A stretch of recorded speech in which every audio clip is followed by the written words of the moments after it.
Ходи и печели. Ани, къде да ходи и какво да печеля? Сега ще ти кажа.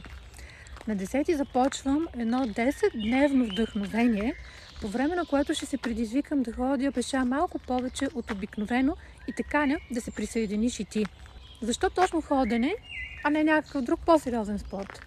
Защото ходенето е най-лесният начин да увеличим нашето движение, без да променяме кой знае колко много нашата програма, а е много ефективно.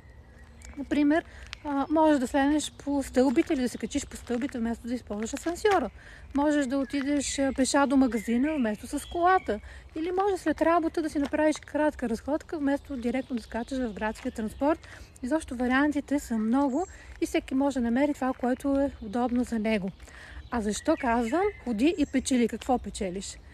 Истината е, че ползите от ходенето са много. И в тези 7 дена, всеки ден ще качвам по едно кратко видео, между 20-30 секунди, не повече, в което ще споделям някаква ключова полза от ходенето и движението като цяло.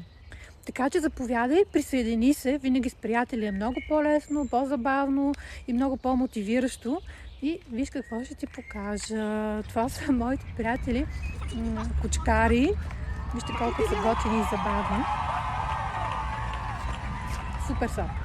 Ако решиш да се включиш и ти в това страхотно вдъхновяващо предизвикателство, остави коментар под това видео. Може да напишеш включвам се, може да напишеш вдъхновявам се, може да напишеш и аз съм вътре, каквото искаш това напиши и нека заедно да направим нещо наистина хубаво и добро.